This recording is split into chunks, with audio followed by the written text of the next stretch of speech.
앞으로 일용 근로자들에게도 이제 건강보험료를 부과할 예정이라고 합니다. 2023년 기준으로 일용 근로자들이 연간 벌어들인 소득은 984만 원이라고 합니다.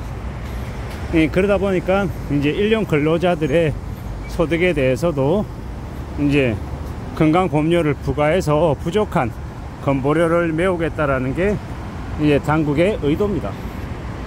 앞으로 소득이 있는 곳에 세금이 당연하게 이제 따라갈 것 같습니다. 이때까지 대한민국의 저소득층들에게는 사실상 세금이 되게 이제 없는, 아니면 부과가 되더라도 매우 적은 나라였습니다. 하지만 앞으로는 세수 부족 때문에 이제 물 쓸 틈 없는 이 세수 이제 징수가 있을 거라고 보면 맞겠습니다. 앞으로 부지런히 아마 그들은 세금을 징수하기 위해서 움직일 거다라고 봐야 되겠습니다. 그렇게 생각하면 웬만큼 맞는 것 같습니다. 앞으로 우리는 더욱더 많은 이제 현금 부족에 시달리게 될 것 같습니다. 돈을 벌어도 이제 여러 곳에서 각종 세금으로 이제 떼는 게 많을 거다라고 봐야 되는 거죠. 보통 사람들, 서민들의 삶이 되게 이제 더 어려워진다라고 보면 맞겠습니다. 보통 사람들에게, 서민들에게는 몇만 원만 더 비용이 발생해도 삶이 조금 지장이 있죠. 그런데 이제 일용 근로자들에게도 건보료가 부과된다. 그러면 건강보험료 부과로만 끝나겠냐라는 겁니다. 아마 아닐 겁니다. 제가 모르는 다른 각종 여러 항목의 세금들도 같이 부과가 될 것이고, 이제 우리 사회 전반적인 이제 인식들이 저소득층이라고 하더라도 세금을 면제받는 건 바람직하지 않다, 세금은 징수하는 게 맞다, 이렇게 아마 분위기가 바뀌어갈 것 같습니다.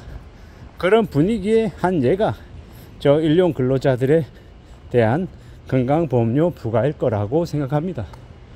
나는 당연히 건강보험료를 내는 줄 알았는데 안 내고 있었나, 이렇게 생각하는 사람도 있을 것이고, 또한 그래, 국민이라고 하면 누구나 다 각종 혜택을 받는 것들이 있으니 세금을 내는 건 당연한 거다 라고 생각하는 이들도 있을 겁니다.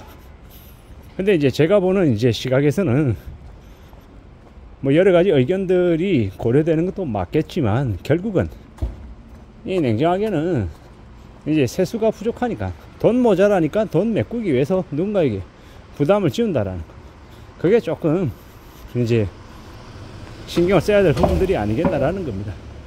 그리고 그 일용 근로자들에게 대해서만 세금을 더 부과하겠냐라는 거죠. 아마도 아닐 것 같습니다.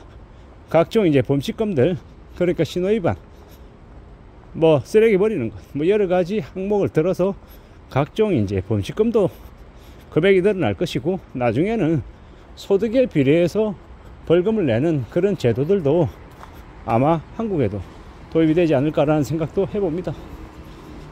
궁극적으로는 이 여러 가지의 과정들이, 활동들이 이 정부가 세금이 부족해서 벌어지는 일이다 라고 이제 봐야 되겠습니다. 정부가 세금이 부족하지 않고 넉넉하려면 어떻게 해야 됩니까? 수출 기업들, 삼성전자나 SK하이닉스 같은 기업들이 이제 실적이 좋아야죠. 그래야 법인세를 많이 낼 수 있으니까요. 뭐 정치권에서는 이제 기업들의 법인세를 높여야 된다, 유지해야 된다, 낮춰야 된다, 뭐 여러 가지 의견들은 분분합니다. 뭐 부자 감세다 라고 하는 그런 이제 지금 정부의 이제 기조 같은 것들도 마찬가지고요. 근데 세상에 모든 세금을 다 줄여줄 수만 있는 건 아니고, 한쪽을 줄여주면 다른 한쪽이 늘어나는 건 당연한 얘기입니다. 근데 그냥 막연하게 얘기하는 정치인들의 이 사탕 발림 얘기, 뭐 법인 감세를 해주면, 대기업들 법인세를 감세해주면 낙수효과 때문에 대려 세수가 더 확보가 될 수 있다, 이런 말은 좀 안 맞죠. 대기업들 우선적으로 챙긴다라고 하면 나머지 다른 사람들에게 세금을 더 걷어들여야 이게 플러스 마이너스 썸이 맞는 거죠. 대기업 세금 줄여졌다고 해서 대기업들이 활동을 더 해서 더 많은 세금을 낼 수 있다, 이런 이제 개소리에 놀아나는 이제 국민들은 없어야 되겠습니다. 대기업들 법인세 감세해주면 법인세 줄여주면 그만큼 다른 누군가에게서 세금을 더 걷어들여야 된다는 거죠.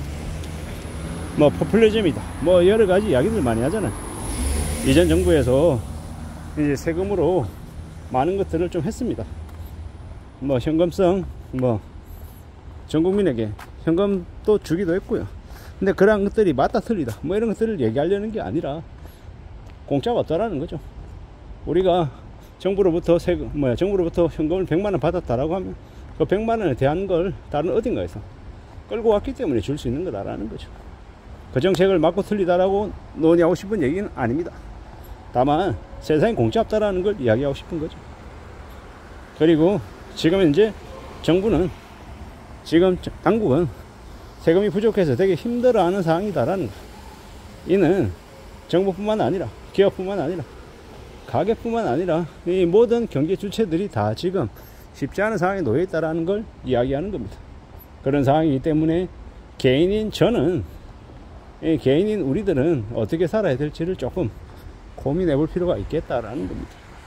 막연하게 희망과 막연한 기대를 갖는 것보다는 좀 냉정하게 지금의 상황을 좀 바라볼 필요가 있지 않겠냐라는 겁니다.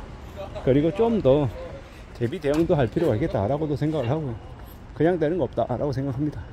뭔가 대비하고 준비하고 축적을 해둬야, 그래야 나중을 위해서 살 수 있는 거지.